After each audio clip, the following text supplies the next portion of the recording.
Next, I would like to introduce Mr. Ousmane Suare from Guinea, representing the University of Maine.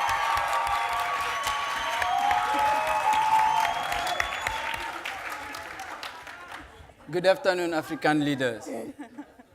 Good afternoon, African leaders. Thank you very much.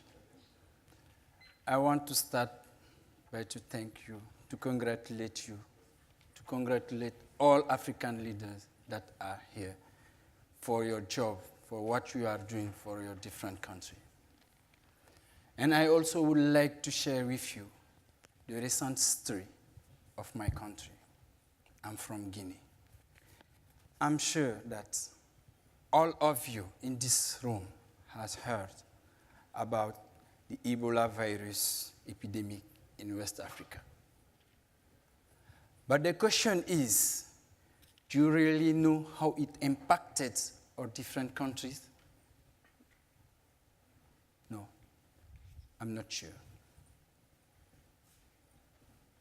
This is the Ebola virus. And it was between 2013 and 2016, so 2 years of epidemic. During this period, 2,536 people died. Among them, 115 of our colleagues, health workers, lost their life. 1,700 children lost their mother, their father, or both of them. People were dying on the road, and their corpses were abandoned because of fear. There were social conflict. The schools were closed. The rate of poverty increased. The rate of famine increased because of the isolation of the country by the closure of the border. But the most difficult was the loss of trust between our community and our health workers. There are many stories about the Ebola virus in our country. I want to share one of them. It was in 2016, 1 month after the declaration of the end of the epidemic. We went to a village for an outreach and community mobilization as part of the active surveillance of the disease. And then I arrived in front of a house. I find a young woman with her 3-month babies in her hand. This woman was tired. She was shirtless. She was shivering. And then I noticed that her right breast was swollen, and it has a wide infection of the whole breast. This woman was suffering from an abscess of the breast, and for several days, her baby could not sing. The baby was crying, and the baby was suffering from the malnutrition.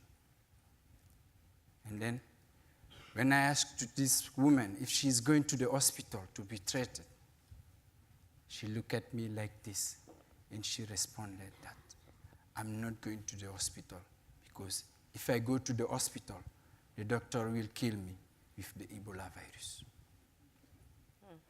It was hard. It was very difficult for me as a physician. But she expressed the belief of the community, because after the epidemic, people started developing a strong reluctance toward health activities. That was the basis of the resurgence of many diseases like measles, like malaria. The rate of HIV increased. Each week, 13 to 18 women, they were given birth in my country. That is the fact. That is the reality. As a leaders, are we doing something? Yes. We are raising awareness. We are educating our community. We are taking care of some of those children who need help. They need food. They need clothes. They need to go to school. But is it sufficient? No. So I have a message toward you African leaders.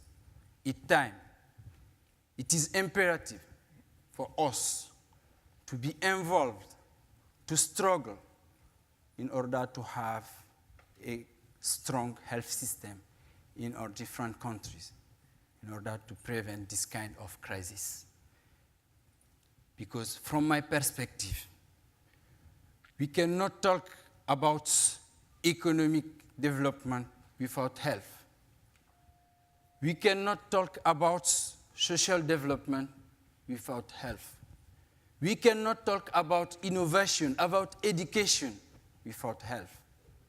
And then there is no peace without health. Thank you very much.